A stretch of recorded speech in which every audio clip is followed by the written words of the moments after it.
اللهم صل على سيدنا ومولانا محمد رسوله الكريم.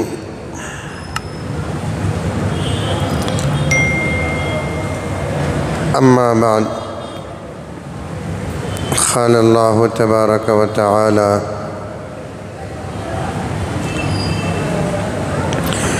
الله لا إله إلا هو الحي القيوم.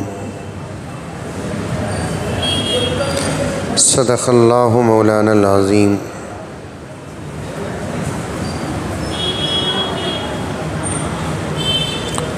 معزز سامعین،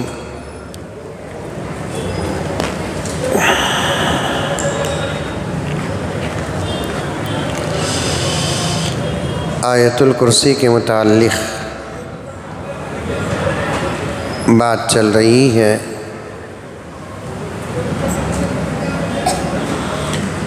چلتے چلتے بات اس طریقے سے ہم تک پہنچی ہے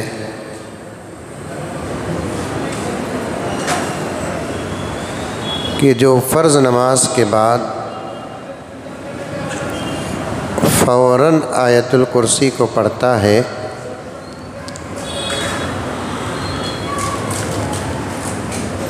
اللہ تبارک و تعالیٰ اس کے لیے جنت کا فیصلہ فرماتے ہیں.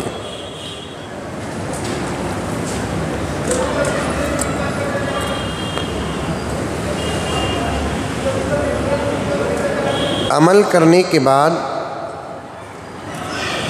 عمل کی حفاظت کرنا،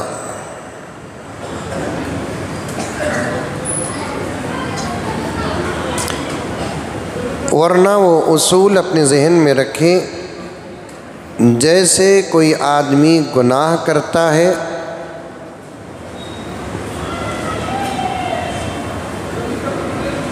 اور اس کے بعد نیکی کرتا ہے،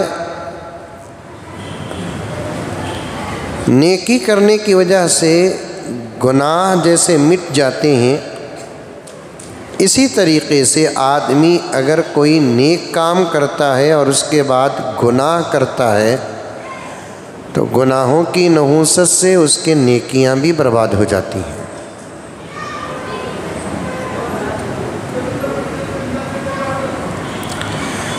لوگ اچھے اچھے کام کرتے ہیں، نیک کام کرتے ہیں، نماز پڑھتے ہیں، روزہ رکھتے ہیں، زکوٰۃ دیتے ہیں، حج کرتے ہیں، پھر گناہ بھی کرتے ہیں.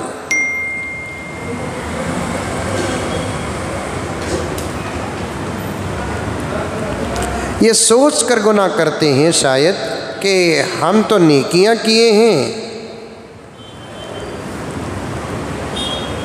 گناہوں کی وجہ سے ہمیں کوئی نقصان نہیں پہنچے گا، ہم تو بڑے بڑے نیکیاں کیے ہیں.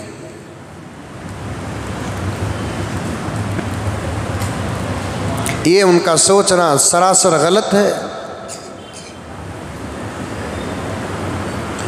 مثال پیش کرتے کرتے میں آیا آپ کے سامنے اس طریقے سے. آپ کو یاد ہوگا بہت سارے نیک لوگ ہیں، اچھے نیکیاں کرتے ہیں، گناہ بھی کرتے ہیں. بہت ساری عورتیں نماز کی پابند ہیں لیکن پردہ نہیں کرتے، برقع نہیں پہنتی. کیا برقع پہننا؟ ہمیں تو نماز پڑھ رہی نا. برقع پہننے والے نماز نہیں پڑھ رہی. ہمیں برقع نہیں پہن رہی لیکن نماز پڑھ رہے ہیں، ہم نہ کیا برقعے کی ضرورت ہے. غلط.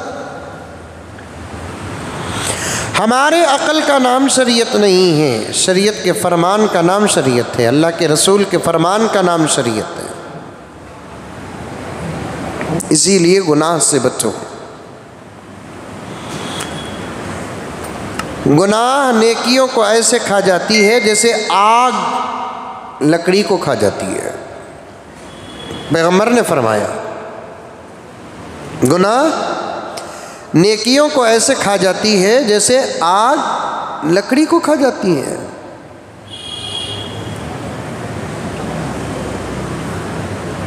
اور گناہ ظاہری گناہ سے بھی بچو اور باطنی گناہ سے بھی بچو، اور خاص طور پر تنہائی میں گناہ سے بچنے والا اللہ کا ولی ہوتا ہے۔ 4 باتیں ہیں، نوٹ کرو۔ ظاہری گناہ سے بھی بچنا، باطنی گناہ سے بھی بچنا، ظاہر میں گناہ کرنے سے بھی بچنا، باطن میں گناہ کرنے سے بھی بچنا۔ یہ 4 باتیں آ رہی ہے بات سمجھ میں؟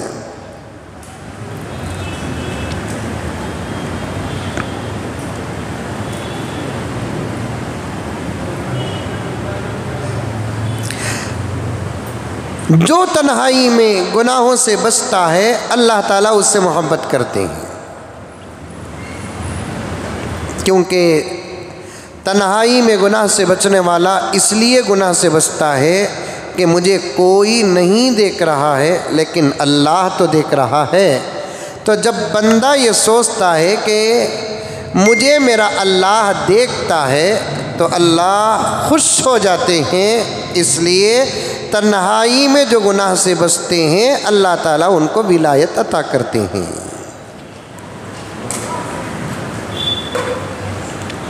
اسی لیے میں نے 2-3 دن پہلے ایک بزرگ کا نام لیا، یاد ہے آپ کو؟ یاد ہے؟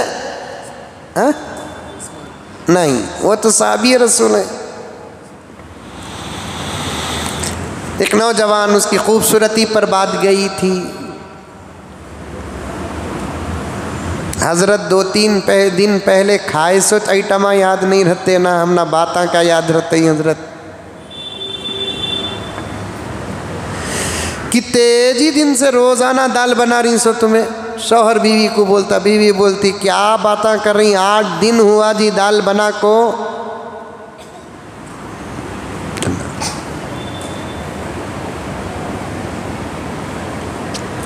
حضرت عبد الرحمن، یاد آیا؟ یاد آیا؟ نہیں یاد آیا۔ تنہائی میں گناہ سے بچنے کے متعلق واقعہ بیان کرتے ہوئے میں نے اس بزرگ کا واقعہ شروع کرنا چاہا، نام بھی لیا عبد الرحمن۔ نوجوان تھے، خوبصورت تھے،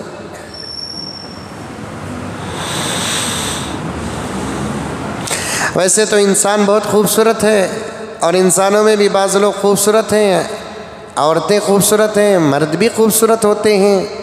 کبھی کوئی مرد عورتوں کی خوبصورتی پر فدا ہے تو کبھی کوئی عورت مرد کی خوبصورتی پر فدا ہے۔ زمانے میں واقعات ہیں، تمہارے ٹیسٹ کی باتیں ہیں۔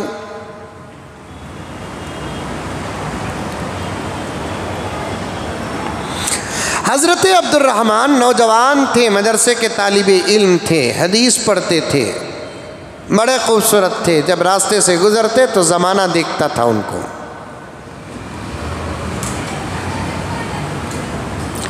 ان کے گھر سے مدرسے تک جو راستہ پڑتا تھا اس راستے کی ایک عورت حضرت عبد الرحمن پر فدا تھی، پانا چاہتی تھی۔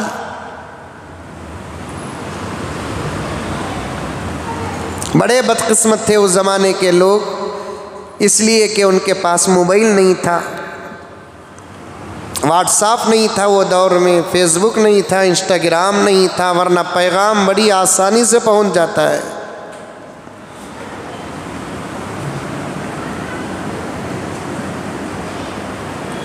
جتنے طریقے عبد الرحمن کو قابو میں کرنے کے تھے تمام طریقے اختیار کرتی ہے عورت۔ عبد الرحمن اتنے شریف تھے، اللہ کے ولی تھے، جوانی میں ولایت تھی کہ اپنے گھر سے نکل کر مدرسے کو جانے تک نگاہ نیچے رہتی تھی، اٹھا کر ادھر ادھر نہیں دیکھتے تھے۔ سبحان اللہ۔ نوجوانوں، اس زمانے میں گناہ سے بچنا بہت مشکل ہے، نگاہوں کو نیچے کر کے گزر جاؤ، انشاءاللہ تعالی گناہوں سے بچ جائیں گے۔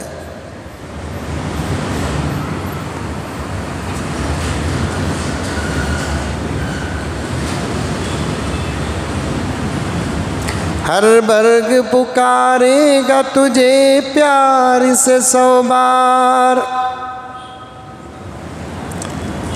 4 مصرے ہیں، پہلا مصرع کئی دنوں سے یاد نہیں آ رہا ہے، میں یہاں سے شعر شروع کر دیتا ہوں، کل دیکھ لے کر آ جاتا ہوں، کتاب گھر میں ہے۔ ہر برگ پکارے گا تجھے پیار سے 100 بار، دامن میں الجھ کر تجھے روکیں گے بہت خار۔ یاد آ گیا دیکھو آپ کی برکت سے۔ ہر برگ پکارے گا تجھے پیار سے 100 بار، دامن میں الجھ کر تجھے روکیں گے بہت خار، دامن کو بچاتا ہوا دامن کو بچاتا ہوا بہاروں سے گزر جا، منزل تیری آگے ہے بہاروں سے گزر جا۔ ہر برگ پکارے گا تجھے پیار سے 100 بار، دامن میں الجھ کر تجھے روکیں گے بہت خار، دامن کو بچاتا ہوا خاروں سے گزر جا، منزل تیری آگے ہے بہاروں سے گزر جا۔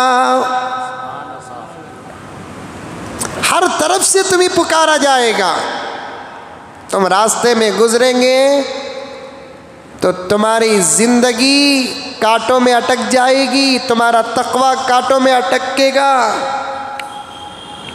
شاعر کہتا ہے دامن کو بچا کر زمانے کے خاروں سے، فارسی میں خار کہتے ہیں کانٹے کو، شاعر کہتا ہے زمانے میں دنیا میں اپنی زندگی کو اپنی جوانی کو بچا کر خاروں سے گزر جاؤ، منزل یہ نہیں ہے، آگے ہے منزل، یہاں کے کانٹوں سے بچو گے وہاں اللہ پھول عطا کریں گے۔ یہاں کی بے حیا عورتوں سے، بے شرم عورتوں سے اگر بچ جائیں گے، اللہ تبارک و تعالی دنیا میں متقی عورت بھی عطا کریں گے، اور جنت میں تمہارے لیے حوروں کو تیار کر رکھا ہے۔ وہ حور عین، بڑی بڑی خوبصورت آنکھوں والی عورتیں،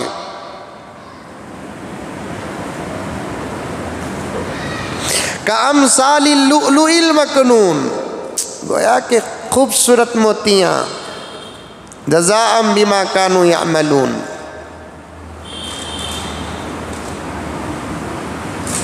گاڑی چلائے تو بھی نگاہ نیچے، محلے میں چلے تو نگاہ نیچے، 1000 رکعت نماز پڑھو، دنیا تم کو شریف نہیں کہے گا، روزانہ ایک بیٹھک میں ایک قرآن ختم کرو، زمانہ تم کو شریف نہیں کہے گا، پوری زندگی روزے رکھو، زمانہ تم کو شریف نہیں کہے گا، ہر مہینہ عمرہ کرو، ہر سال حج کرو، زمانہ تم کو شریف نہیں کہے گا، راستے میں سر جھکا کر نگاہ نیچے رکھ کر گزر جاؤ، دیکھنے والا کہے گا کیا شریف صاحب نے۔ کیا عزیز بھائی؟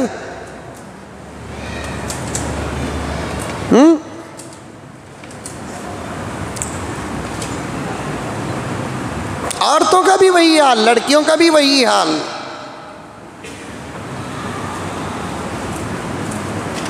جاؤ بیٹے، یہ کون بھائی ہے؟ ارے بیٹھو بیٹھو، بعد میں اچھا کام کر رہے ہیں، اللہ جزائے خیر عطا فرمائے بعد میں، کیونکہ مسجد سے بیکار کی چیزوں کو اٹھانا اور اسے باہر کرنا جنت کے حوروں کا مہر ہے۔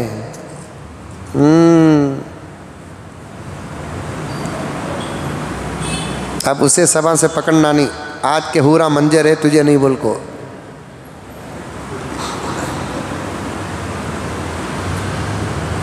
نگاہ نیچے رکھو میرے پیارو، میرے دوستو،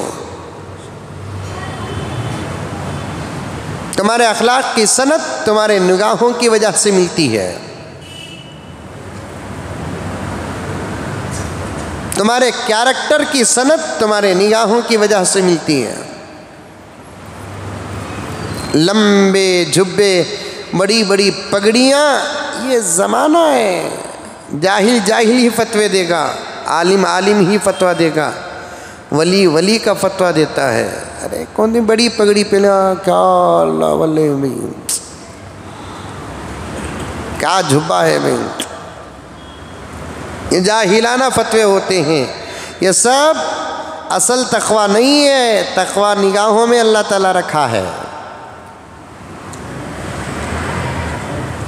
اس کا مطلب یہ نہیں کہ جب یہ تقویٰ نہیں تو نکال ڈالو نا حضرت، یہ بھی ہونا، یہ بھی ہونا۔ اصل تقویٰ نگاہوں میں اللہ تبارک و تعالیٰ رکھا ہے۔ حضرت مولانا حکیم اختر صاحب رحمۃ اللہ علیہ فرماتے ہیں، نگاہوں سے اعمال خراب ہوتے ہیں، زبان سے ایمان خراب ہوتا ہے۔ نگاہوں سے اعمال خراب ہوتے ہیں، زبان سے ایمان خراب ہوتا ہے۔ نگاہ کی بھی حفاظت کرو، زبان کی بھی حفاظت کرو۔ یہ اللہ تبارک و تعالیٰ کے خاص بنائے ہوئے پارٹس ہیں، یہ بڑے قیمتی پارٹس ہیں۔ یہ ہماری نگاہوں کو جانوروں کے نگاہوں کے ساتھ ڈیبیٹ مت کرو، ہماری زبان کو جانور کے زبان کے ساتھ قیاس مت کرو، ہمارے کان کو جانور کے کان کے ساتھ قیاس مت کرو۔ کان بھی جانور کو بھی ہیں، ہمنا بھی ہیں، لیکن جانور کے کان اور ہمارے کان میں زمین آسمان کا فرق ہے۔ نگاہ جانور کو بھی ہے، ہم کو بھی ہے، لیکن جانور کی نگاہ اور ہماری نگاہ میں زمین آسمان کا فرق ہے۔ زبان جانور کو بھی ہے اور ہمنا بھی ہے، لیکن جانور کی زبان اور ہماری زبان میں زمین آسمان کا فرق ہے۔ جانور کے کان کے سامنے زبردست گانا رکھ ڈالو، انہیں سننے کو منڈی ہلاتا کہ گھاس چرتا، گھاس چرتا۔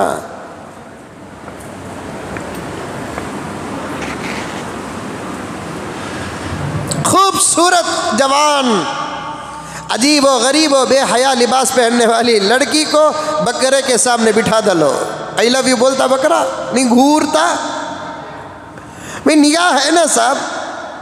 اسی سے پتہ چلتا ہے کہ ان کے نگاہوں میں، ہمارے نگاہوں میں، ان کی زبان میں، ہماری زبان۔ ایک جانور کو زبردست گالی دے ڈالو، پلٹا کونے گالی دیتا؟ ان کے کان ان کی ضرورت کے حد تک ہیں، ان کی آنکھ ان کی ضرورت کی حد تک ہے، ان کی زبان ان کی ضرورت کی حد تک ہے، لیکن ہمارے جو ہے نہیں، یہ اللہ تعالیٰ اپنے ہاتھوں سے خاص بنایا ہے۔ الذی خلقک فسواک فعدلک فی ای صورت ما شاء رکبک۔ ہمارے آنکھوں میں، ہمارے کانوں میں، ہماری زبان میں، جانوروں کی آنکھوں میں، جانوروں کے کانوں میں، جانوروں کے زبانوں میں زمین آسمان کا فرق ہے۔ اسی لیے یہ اللہ کی خاص عطا ہے جو اللہ تعالیٰ نے ہم کو پارٹس عطا کیا، اس کی حفاظت کرنا، اس کی حفاظت کرنا۔ لوگ پوچھتے ہیں کیسے حضرت حفاظت کرنا؟ ایک ایک دن تھوڑا تھوڑا کر کے محنت شروع کرو۔ ایک دن 4 گھنٹے، مثال کے طور پر 4-5 گھنٹے نیت کر لو کہ 4-5 گھنٹے میں آج کسی غیر عورت کو نہیں دیکھوں گا۔ 4-5 گھنٹے عورت بھی یہ نیت کر لے، کسی غیر مرد کو نہیں دیکھوں گی۔ یہ چھوٹا سا سبق، دھیرے دھیرے، اول الف با تا ثا، پھر الف زبر آ با زبر با تا زبر تھا، پھر اس کے بعد الف زیر ای با زیر بی تا زیر تی۔ اب ایسے ہی کورس دینا پڑتا ہے، وہ صحابہ کا دور نہیں ہے، کلمہ پڑھے، نبی کی نظر پڑی، بدل گئے سر تا پا، اندر سے باہر بدل گئے، 1 سیکنڈ میں بدل گئے، 1 سیکنڈ میں۔ ایک صحابی آئے، آ کر کہنے لگے یا رسول اللہ میں ایمان لاؤں گا، ابھی ایمان نہیں لائے، محمد صلی اللہ علیہ وسلم کے پاس آئے، آ کر کہنے لگے کہ یا رسول اللہ میں ایمان لاؤں گا، مجھے زنا کی اجازت دینا۔ اللہ کے رسول صلی اللہ علیہ وسلم فرماتے ہیں کہ بھائی کلمہ تو پڑھو۔ نہیں اجازت دو، ہاں میں تمہیں اجازت دیتا ہوں، چلو۔ وہ بھی کس کا؟ زنا کا، پیغمبر۔ لیکن پیغمبر کو معلوم تھا یہ میرا زمانہ ہے۔ کیا ہے؟ میرا زمانہ ہے، سب سے بہترین زمانہ، خیر القرون قرنی، میرا زمانہ ہے، یہ میرا زمانہ۔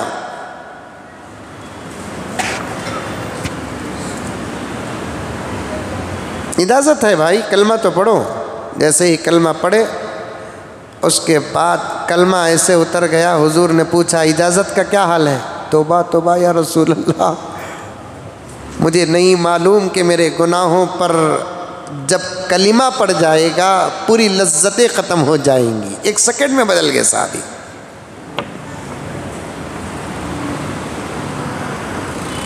اب تربیت کرنا پڑتا ہے، کورس دینا پڑتا ہے، کورس دینا پڑتا ہے، اور لو کورس، اس پر عمل کرو، تھوڑا تھوڑا محنت کرو، انشاءاللہ تعالی ایک زبردست آپ کے اندر طاقت آ جائے گی۔ ایک دن 4 گھنٹے ارادہ کر لو، میں 4 گھنٹے میں کسی کو نہیں دیکھوں گا، پھر دوسرے دن 2 گھنٹے بڑھاؤ، تیسرے دن 2 گھنٹے بڑھاؤ، چوتھے دن 2 گھنٹے بڑھاؤ۔ جب مکمل 1 دن ہو جائے گا تو پھر ارادہ کر لو کہ میں جمعے کے دن کسی غیر عورت کو نہیں دیکھوں گا۔ جب جمعے کے دن نگاہوں کی حفاظت کرنے کی طاقت پیدا ہو گئی تو پھر یہ کرو جمعرات جمعہ۔ چلتے چلتے ذرا کوشش کرو، انشاءاللہ تعالی ثم انشاءاللہ جب تمہاری کوشش حقیقت میں بدل جائے گی، تم دیکھنا بھی چاہو گے تمہاری نگاہ نہیں اٹھے گی۔ شیطان آ کر بولے گا دیکھ لے کیا پٹھی ہے، دیکھ لے اے جا، تجھے کیا معلوم نگاہوں کی حفاظت کرتے کرتے خدا نے مجھے حوروں کی زیارت کرا دی ہے، مجھے نہیں دیکھنا ہے، مجھے تو میرے حوروں کو دیکھنا ہے۔ ایک روایت بہت بڑی ہے، میں ایک 5-6 سیکنڈ میں بول کر اپنی بات ختم کرتا ہوں کہ جنت میں اللہ تعالیٰ کے دیدار کے لیے جب صفیں بنیں گی نا تو پہلی صف میں کن لوگوں کو جگہ ملے گی معلوم؟ جو دنیا میں پہلی صف میں نماز پڑھتے ہیں ان کو جگہ ملے گی، جو دنیا میں اندھے تھے ان کو جگہ ملے گی، جو دنیا میں وہ نوجوان جن کو غیر عورتوں کو دیکھنے کی طاقت تھی اللہ کی وجہ سے وہ نہیں دیکھتے تھے، اللہ پہلی صف میں کھڑا کر کے اپنا دیدار کریں گے۔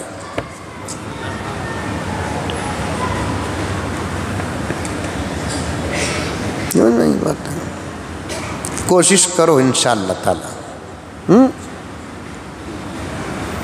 انشاءاللہ ثم انشاءاللہ کوشش کریں گے اللہ تبارک و تعالی۔ اسی لیے کسی اللہ والے سے بیعت ہو جاؤ۔ ہمیں بیمار ہے روحانی، ہمارے لیے ایک ڈاکٹر کی ضرورت ہے، اور ہمارے روحانی بیماریوں کے ڈاکٹر کون ہوتے ہیں؟ اولیاء اللہ، شیوخ ہوتے ہیں۔ ان کے پاس جا کر اپنی زندگی کو سونپ دینا، ان کی مجلسوں میں بار بار بیٹھنا، بیعت کرنا، وہ بھی سچے اولیاء رہنا، ڈپلیکیٹ نہیں۔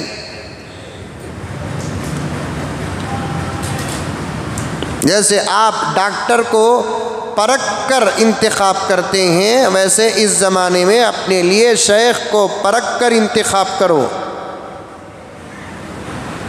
ورنہ ڈپلیکیٹ پیرا آپ کو جگہ بجگہ ملیں گے، نمازہ معاف کرانے والے، اعمال معاف کرانے والے، جنت کی عورتوں سے یہاں انہیں نکاح پڑا تھا کہتے گھگو۔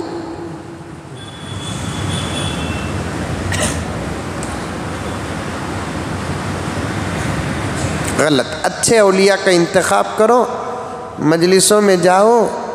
بنگلور میں بھی بڑے بڑے الحمدللہ اولیاء اللہ ہیں۔ ہمارے حضرت مولانا طلحہ صاحب دامت برکاتہم تشریف لاتے رہتے ہیں، اپنی نسبت جوڑو حضرت سے۔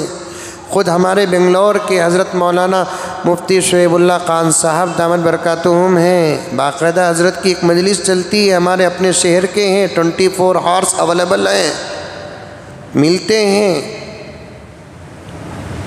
اور بھی اولیاء اللہ ہیں، بیعت دیتے ہیں، مجلسیں ہوتی ہیں، بیٹھے تو انشاءاللہ تعالی یہ روحانی بیماریاں جو ہیں نا وہ کلیئر ہوتی ہیں۔ اللہ والوں کی مجلس میں کریں گے انشاءاللہ تعالی۔ اللہ مجھے اور آپ کو عمل کی توفیق عطا فرمائے۔ انشاءاللہ تعالی بقیہ باتیں بعد میں آپ کے سامنے عرض کروں گا۔